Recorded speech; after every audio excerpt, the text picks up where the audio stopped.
Radhe Radhe everyone. Shravan मास के कृष्ण पक्ष में आने वाली एकादशी को कामिका एकादशी के नाम से जाना जाता है। तो इस कामिका एकादशी का व्रत कैसे करेंगे, पूजन कैसे करते हैं और दूसरे दिन को पारण कैसे करेंगे, तो मैं आपको इस वीडियो में बताऊंगी। तो सबसे पहले हमें अपना स्नान कर लेना है, साफ स्वच्छ वस्त्र पहन लेने, अगर हो सके तो पीले वस्त्र हो आपके पास तो वो पहने। फिर मैंने आसन लगाने के लिए आपको पीला वस्त्र लेना है, मेरे पास नहीं था तो लाल भी ले सकते हैं। तो अगर आप अलग से चौकी लगाना चाहें तो अलग से चौकी लगा सकते हैं, पर मैंने अलग से नहीं लगाई थी किसी कारणवश, तो मैंने अपने मंदिर में ही कपड़ा बिछा दिया। अब मैं सबसे पहले भगवान जी को आसन दे रही हूँ। तो आसन में आज तिलका दूंगी क्योंकि चावल यूज नहीं करने हैं। तो भगवान विष्णु की जो प्रतिमा है उनको मैंने आसन दे दिया है। और साथ ही में सावन मास चल रहे हैं तो मैं इसलिए अपनी शिव जी को, गौरी मैया को और गणेश जी को भी मतलब आसन दे दूंगी, उनको भी विराजमान करूंगी। और मेरा ट्राइपॉड कुछ हिल गया था तो उस चक्कर में ये वीडियो यहाँ पर अच्छे से नहीं हो पाई है, पर मैं आपको जैसे बोल रही हूँ तो आप उस हिसाब से कर मतलब करना क्या है, आज ही वीडियो बनाया है मैंने, आज ही मेरा व्रत है, तो मैं आपको बस बता रही हूँ कि मैं इस तरह से करती हूँ। तो जैसे कि मैंने यहाँ पे भगवान जी को, फिर मेरी मम्मी ने बोला, तो मतलब मैं वीडियो अच्छे से शूट नहीं हो रही है, फिर मैंने उठकर सही किया। तो फिर मैंने दीप जला लिया है और दीपक में भी आपको तिल डाल देने हैं। कहते हैं जितने ज़्यादा तिल चटकते हैं उतने ही हमारे पाप कटते हैं, मतलब उनका नष्ट होते हैं। फिर हमने, और हाँ, यहाँ पर मैंने तुलसी जी भी रखी हैं क्योंकि हमें विष्णु भगवान पर तो तुलसी जी चढ़ानी है, लेकिन एकादशी वाले दिन तुलसी जी नहीं तोड़ते हैं। मंगलवार को भी कुछ लोग नहीं तोड़ते हैं, तो इसलिए आप सोमवार को तोड़कर रख लें, मतलब मैंने सोमवार को तोड़कर रख ली हैं। तो फिर हम पीले चंदन का तिलक लगाएंगे। अगर पीला चंदन नहीं होता मेरे पास तो मैं हल्दी यूज कर लेती। तो फिर मैंने पीले चंदन से इनका तिलक कर दिया है। और शिव जी पर तुलसी जी नहीं चढ़ाई जाएंगी, तो मैंने शिव जी पर तुलसी नहीं चढ़ाऊंगी और विष्णु भगवान पर तुलसी जी चढ़ा दूंगी। फिर मैं यहाँ पे वस्त्र रूपी जनेऊ समर्पित कर रही हूँ। कलावा भी मैंने, मतलब कलावा भी यूज किया है और जनेऊ भी। तो इस तरह से मैंने भोले बाबा पे, गौरी मैया पे इस तरह से कर दिया है। अब यहाँ पे जो विष्णु भगवान की प्रतिमा है वहाँ पर मैं कलावा समर्पित कर दूंगी। और कामिका एकादशी की कथा की किताब नहीं है मेरे पास, तो मैंने फ़ोन में ही चला कर रख ली थी। तो इस तरह से अगर आपके पास पीले फूल हों तो अच्छी बात है, मेरे पास नहीं थे तो मैंने ये लाल फूल थे तो वो ही चढ़ा दिए हैं। और तुलसी जी भी चढ़ा दी है, वो वीडियो आ नहीं पाई, पता नहीं कैसे करके मैं जब एडिटिंग कर रही थी तो वो थोड़ी सी हट गई।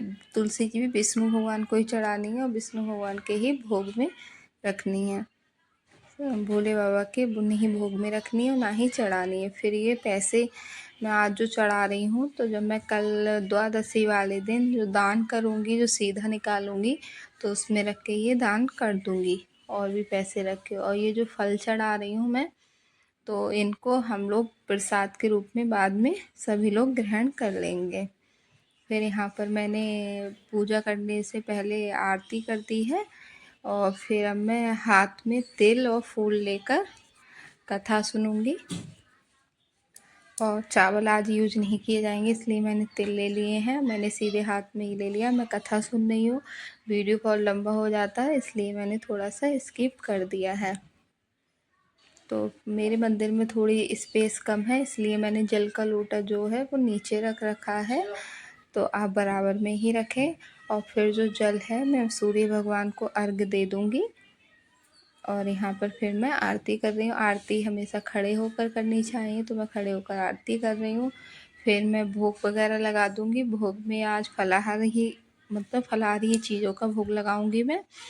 और मैं नहाने के बाद में चाय पी लेती हूँ और फिर शाम को ही फलाहार करते हैं। तो इस तरह से मैं अपना ये व्रत रखती हूँ। कोई सी भी एकादशी हो उसका व्रत मैं इसी तरह से रखती हूँ। कामिका एकादशी का व्रत जो लोग भी रखते हैं उनके सारे जो मतलब पाप होते हैं वो नष्ट हो जाते हैं, मतलब कट जाते हैं।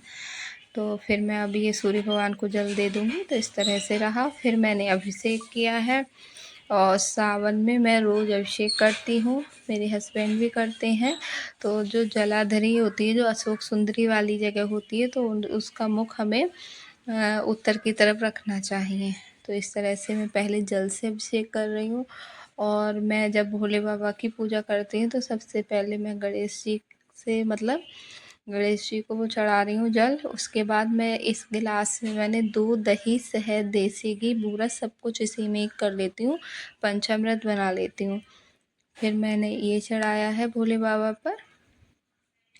और यहाँ पर जो भी देवी देवता विराजमान हैं सभी के लिए। तो मैं इस तरह से पूरा बना लेती हूँ। अलग अलग भी कर सकते हैं और मैं एक साथ कर लेती हूँ। अब मैं शुद्ध जल चढ़ाऊँगी, क्योंकि ये जो दूध, दही वगैरह हम चढ़ाते हैं वो भोले बाबा पर बिल्कुल भी लगा हुआ नहीं रह जाए, उसको बिल्कुल हमें साफ़ करना होता है। तो फिर मैं शुद्ध जल और इसमें मैंने गंगा जल मिला रखा है। तो इस तरह से मैं अभिषेक करती हूँ और ये मैं रोज़ करती हूँ। मैंने अपने चैनल पर वीडियो भी डाल रखी है, लेकिन आज मैंने ये भी पूजा के साथ में, एकादशी की पूजा के साथ साथ में ये पूजा करी थी, तो मैंने ये भी वीडियो डाल दी। और आप लोग कैसे पूजा करते हैं, आप लोगों को मेरी वीडियो कैसी लगती है, प्लीज़ प्लीज़ गाइज कमेंट में ज़रूर बताना। फिर मैं यहाँ पर चंदन लगा रही हूँ और सभी भगवान को मैं चंदन लगा दूँगी। और उसके बाद में मैं तो उसका मतलब जो पार्वती मैया है तो उनके लिए सिंदूर का टीका लगा दूँगी। और फिर वस्त्र रूपी जनेऊ चढ़ा दूँगी। ये थोड़ा सा वैसा लग रहा था मुझे, तो मैंने खोल लिया है और ये जनेऊ मैं रखती जाती हूँ।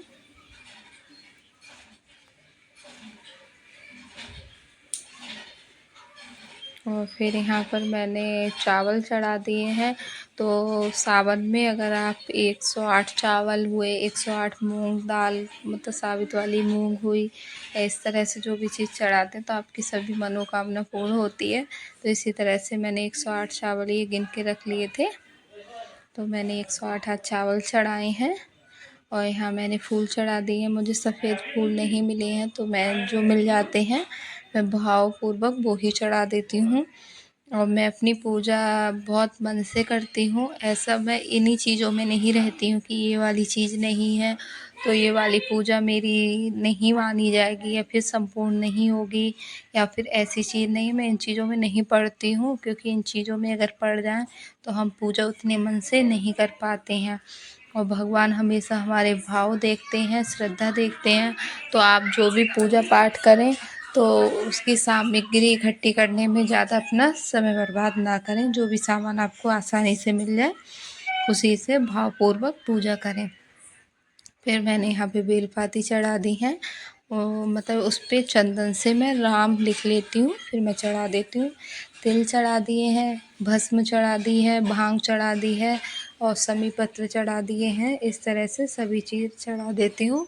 और जो बेलपत्र होते हैं मुझे 5 मिलते हैं, 5 चढ़ा देती हूँ। 7 मिलते हैं, 7, 21, 51 जैसे मिल जाते हैं मैं वैसे ही चढ़ा देती हूँ। फिर मैंने गुलाल भी चढ़ा दिया है, अच्छे से भोले बाबा का श्रृंगार कर दिया है। और इस तरह से आज मेरा पूरा पूजा करने का ब्लॉग था। आप लोगों को ये सब कुछ कैसा लगा प्लीज़ कमेंट में ज़रूर बताना। और मैं सब पूजा पाठ करने के बाद में क्षमा याचना ज़रूर करती हूँ। तब तक के लिए राधे राधे।